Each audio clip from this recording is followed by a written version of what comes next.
Adapun tafsiran wa amma bi ni'mati rabbika fahaddits itu punten aja, mungkin salah tafsir para ulama ya. Wa amma bi ni'mati rabbika tahaddusan bi ni'mat itu gimana? Kamu punya uang 10 miliar. Kamu ceritakan kepada orang lain punya uang 10 miliar, dirampok. Tahadduts itu bukan menceritakan, apresiasi, menyadari, memahami, merasakan dan bersyukur, itu yang dimaksudkan, bukan bercerita. Lupakan saja masa lalu, nikmati saja hari ini, serahkan saja masa depan kepada Tuhan. Dengan sebab engkau selalu meratapi masa lalu dan menakuti masa depan, engkau kehilangan kenikmatan hari ini. Carilah, larilah yang kencang, wahai kekasihku. Jangan sering menoleh ke belakang, nanti engkau akan tertinggal. Kijang itu larinya lebih kencang dari macan, tetapi akhirnya tertangkap juga karena kijang terlalu sering menoleh ke belakang.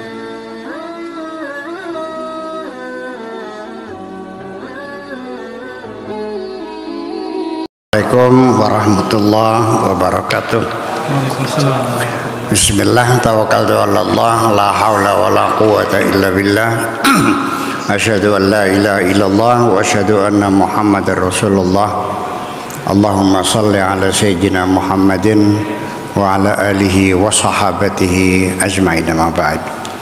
Kita lanjutkan pada alinea terakhir, halaman berapa nih? 265. Bismillahirrahmanirrahim. Ya gulamu ma yaqa'u biyadika minal haqqi azza wa jalla syai'. Kamu itu belum mendapatkan pengakuan dari Tuhanmu sebagai kekasihnya. Oleh karena itu tidak bisa kau pertunjukkan binifakika dengan kemunafikanmu. Jangan kau ceritakan engkau kekasih Tuhanmu atau engkau mencintai Tuhanmu hanya berdasarkan kemunafikanmu. Wa fasahatika wa balaghatika, hanya karena engkau pandai berorasi, hanya engkau pandai berceramah dengan kefasihanmu, dengan bahasa sastramu. Wa tasfiri wajhika, dan dengan wajahmu yang berwarna kuning kurang makan, seolah-olah engkau tukang puasa, berzuhud kepada Allah. Ya, jidatmu dikasih hitam-hitam supaya tanda kamu banyak sujud, padahal itu bahan kimia padahal, atau karena darah tinggi barangkali. Ya, pura-pura dicat wajahnya dengan kunir supaya kelihatan kuning pucat sebagai wali, bukti waliullah. Kemunafikan semua itu ada. Allah tahu semuanya kok. Jangan munafik. Ya. Wa tarqi'i min marqatika, dan juga bajumu yang ditambal sulam, bajumu yang penuh jahitan-jahitan tangan itu hanya untuk membuktikan engkau adalah orang zuhud, engkau adalah waliullah. Kebohongan semuanya itu. Banyak nggak yang begitu? Banyak. Tapi jangan ditunjuk ya, biarin aja. Pura-pura nggak tahu aja lah. Kalau ada orang begitu pura-pura nggak tahu aja. Yang penting kamu jangan tergoda. Ya, nanti ujung-ujungnya apa? Cari duit kok. Menggandakan uang. Ya, cari merah delima, apa lagi? Pring petuk, cangling babi, kantong macan, apa lagi? Samurai, uang Brazil. Ya masa itu. Ya. Wa jami' aknafika wa tawkilika, seolah-olah engkau orang yang penuh tawakal, pasrah diri, banyak berzikir.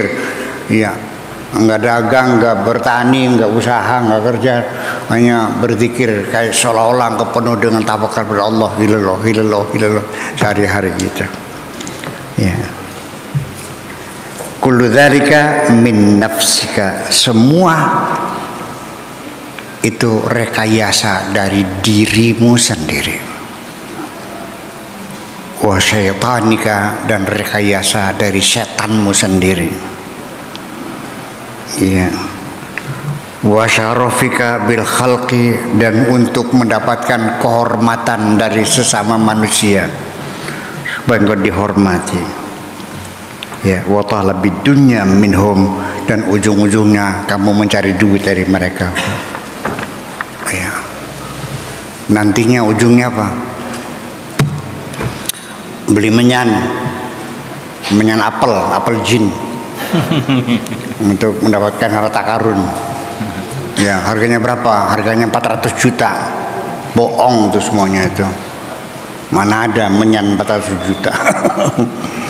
Iya, itu mendiakalkan. Ini penipuan semuanya itu. Jadi cerita-cerita begini ini 500 tahun yang lalu, betul nggak? Tahun 500 sekian. Sekarang berarti jadi sudah berapa? 900 tahun yang lalu. Cerita begini sampai sekarang masih ada. Berarti ini kan bukan ini kan Syekh Abdul Qadir Jailani kan cerita dulu. Banyak wali-wali dalban tuh. Sampai sekarang kan yang aku ketemu Jibril, yang aku jadi Jibril, yang ketemu ini macam-macam gitu. Ya, aduh kesaktian itu. Jadi gimana? Kita lanjutkan. Wa ba'da kalam, ada akhir kalam di penghujungnya mah yang ingin ditegaskan, akhir nafsaka, hinakan dirimu sendiri.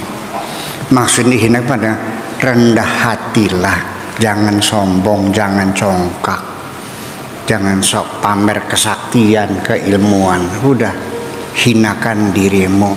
Ulama tiang tanos boten ngertos. Saya mau orang kampung nggak ngerti apa-apa punten. Jadi bagaimana menurut Bapak? Saya orang tani nggak paham. Terserah kamu aja lah. Ya.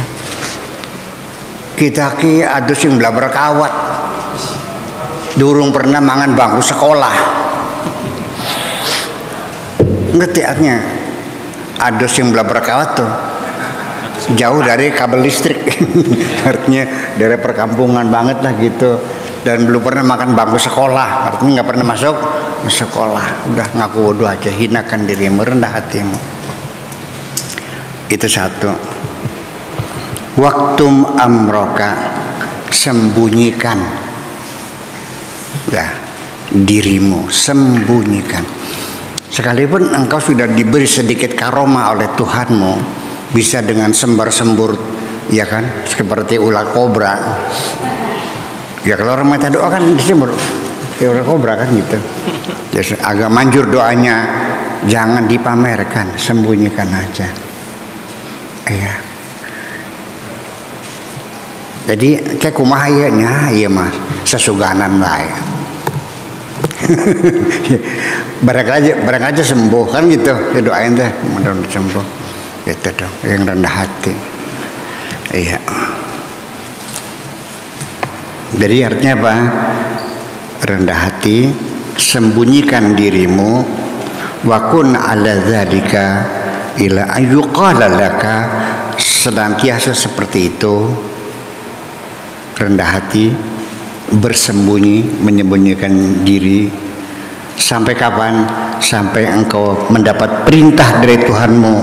Tahaddath bi ni'mati rabbika, silakan kau cerita tentang nikmat Tuhanmu.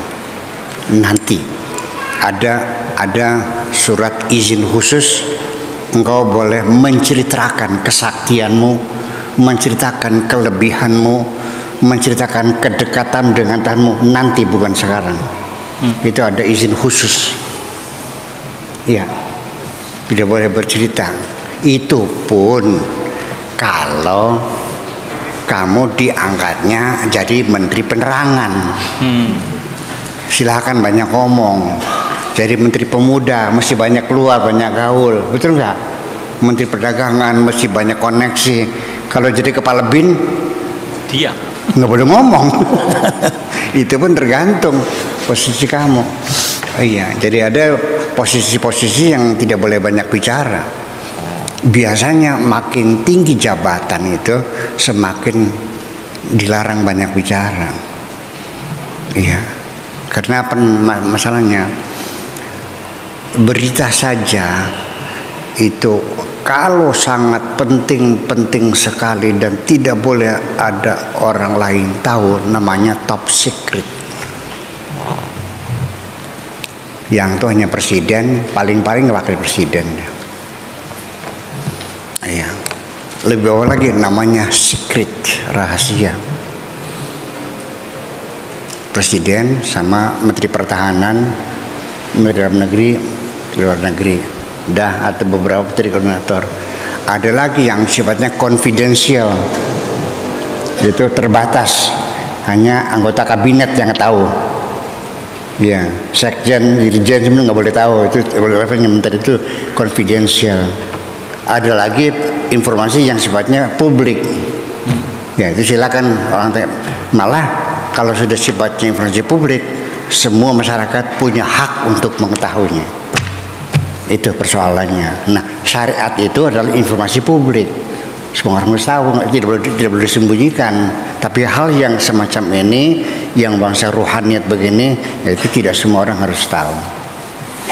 Bahkan saya beliau menganjurkan sebaiknya Anda nggak usah menjelajah di dunia seperti itu, di alam seperti itu. Sudah takut saja syariat, insya Allah. Ya, secara syariat. Iya kan?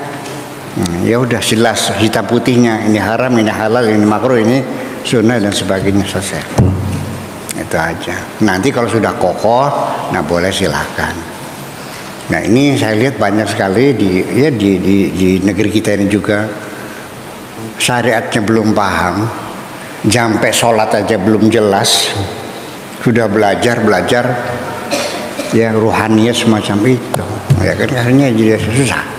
Itu belum kokoh. Jadi bagaimanapun saya ingin mengatakan bahwa untuk masuk ke dalam dunia hakikat makrifat, ya kan itu tetap akhirnya harus melalui pintu gerbang. Ya, tidak boleh lewat jendela, tidak boleh lewat belakang, ya harus itu pintu gerbang. Pintu gerbangnya itu adalah syariat. Tapi bisa nggak orang masuk rumah tidak lewat pintu gerbang? Bisa, lewat jendela. Bisa masuk, bisa. Tapi kalau orang masuk dari jendela namanya apa? Itu jangan jadi maling lah gitu ya. Masuk resmi di pintu gerbang boleh syariat, yang bener aja dulu syariatnya ya. Dan kalau nanti sudah bener, insya Allah karomah itu akan datang kok. Sekalipun syariat, ulama amilin, ulama solehin, seperti guru-guru saya, Bapak Kanciwaringin Ki Sanusi, setiap hari sholat 5 waktu berjamaah di belakang gurunya Kiai Amin Sepuh. Ya, seumur hidup. Baru dia jadi imam ketika gurunya sudah meninggal dunia. Saking takdimnya. Itu juga punya karomah. Iya, dengan sholat awal waktu. Ya kan begitu. Berang sholat, berang ngaji, berang sholat. Jadi ngaji, sholat setiap hari berzikir. Itu gak keluar karomahnya. Iya. Nah itu. Jadi artinya bahwa akan datang sendirinya. Dan nanti kalau seandainya sudah Anda mengalami diberi kelebihan oleh Tuhan, bisa nulung orang kesurupan gitu ya. Ya bisa apa namanya, ya seperti gitulah. Nggak usah banyak cerita lah, ya nggak usah diceritakan kepada siapapun. Lu tanya kemana nyaho, kemana ngartos. Ya Boten apa? Boten sumerep. Begitu aja dulu. Nanti pada saatnya ila an yuqala laka tahaddath bi ni'mati rabbika, nanti ada perintah khusus, silakan Anda boleh bercerita. Boleh Anda ceritakan kepada orang lain. Itu tahapan berikutnya setelah Anda mendapat izin khusus untuk bercerita. Kalau tidak, itu namanya pengkhianatan. Membocorkan rahasia adalah pengkhianatan. Sesuatu yang konfidensial itu ada hukumannya kalau sampai terbocorkan. Itu. Oke. Selanjutnya, karena Ibnu Sam'un rahmatullah alaihi adalah Ibnu Sam'un, semoga Allah memberikan rahmat kepadanya. Idza ja'athu al-karamatu, ketika dia mendapatkan karomah, yaqulu hadhihi khud'ah, ini adalah tipuan. Ketika dia dapat karomah, ya masuk kantong kosong, keluar ada berliannya, apa bilangnya? Ini adalah tipuan. Bukan ini aku sakti, enggak. Ini adalah tipuan. Ya, batu jadi berlian. Ini adalah tipuan. Hadihi minasyaitan. Ini datangnya dari setan.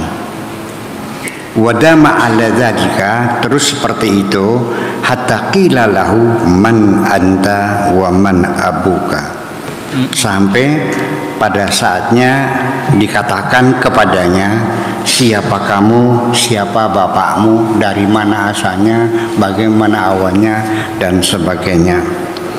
Tahaddath bi ni'matihi 'alaika, silakan ceritakan kenikmatan apa yang Allah berikan kepadamu. Nanti bercerita. Jadi bercerita kepada muridnya sebagai mursyid, pengalaman dia, karamah dia, silakan. Nah, tapi belum sekarang, nanti itu ada izin khusus. Sebab bercerita tentang kelebihan juga bisa menimbulkan kesombongan juga. Begini persoalannya. Ada kendala psikologis.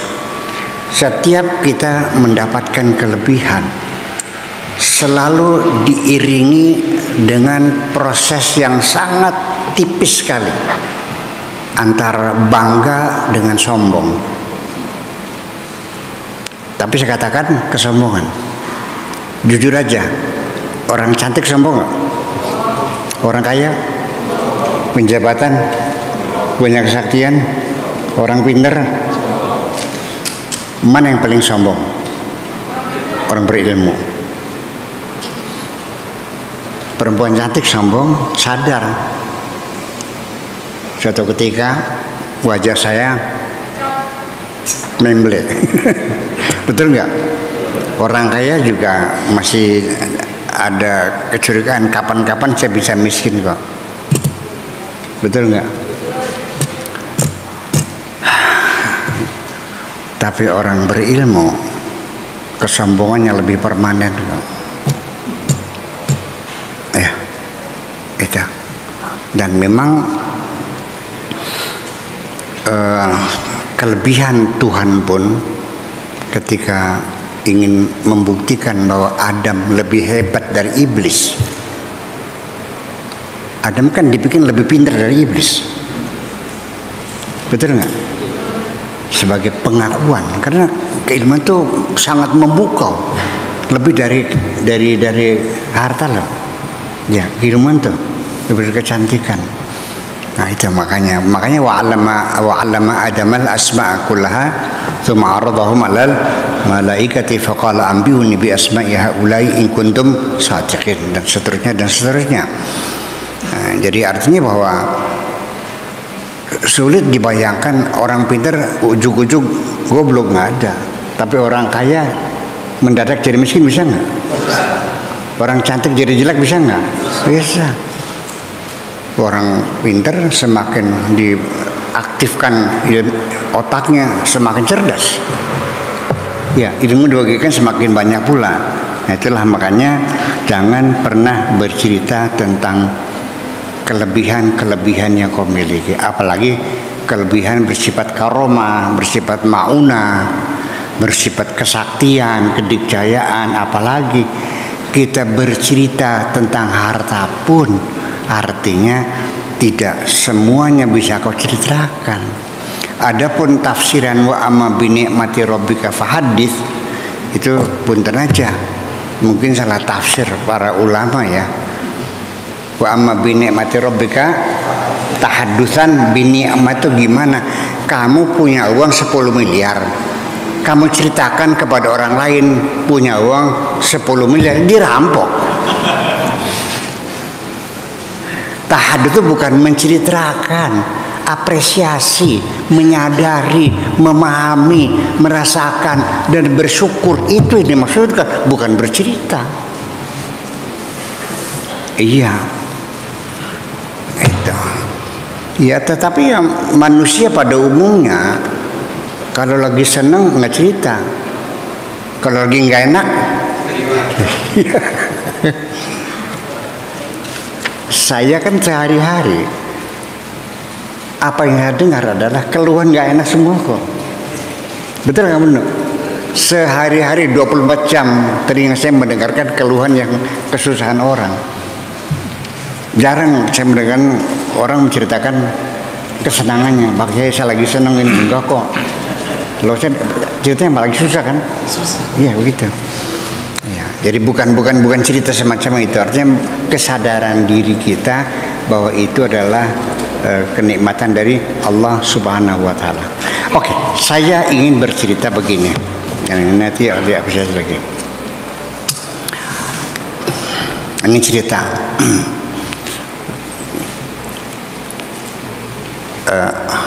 Murid-murid saya yang saya ajak ke hutan, itu kendalanya kan rasa takut yang mencekam sehingga zikirnya tidak konsentrasi, ya, tidak nyaman, artinya meremang-remang ya, rasa takut, rasa cemas di tengah hutan sendirian.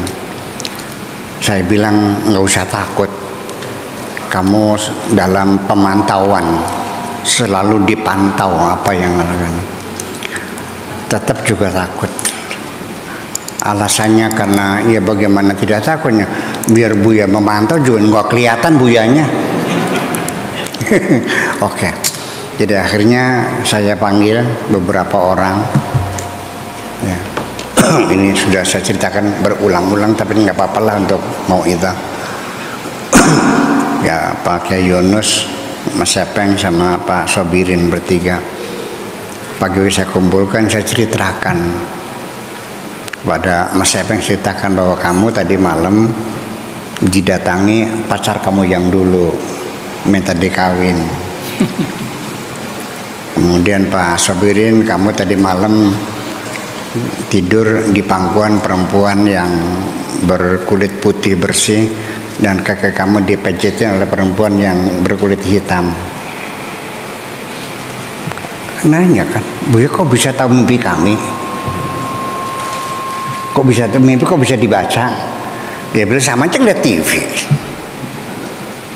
Ya, kok bisa? Ya bisa. Dari mana? Ya dari Allah. Jadi saya bisa tahu mimpi kamu karena saya dikasih tahu oleh Allah. Kalau saya dikasih tahu, maka saya menjadi tahu. Kalau Allah tidak ngasih tahu, berarti saya jadi yang tahu siapa? Sudah selesai. Nah, itulah bahwa ketika engkau bercerita tentang karomah pun jangan memunculkan kesombongan pada dirimu. Terima kasih, gitu aja. Aku hanya ingin berbagi kebahagiaan dan tidak menggurui siapapun. Terlalu sulit bagiku untuk menyalahkan siapapun. Akan tetapi apabila ada orang yang ingin mengisi raportku, tentu aku sangat gembira sekali. Dan kujamin aku tidak akan sakit hati sedikit.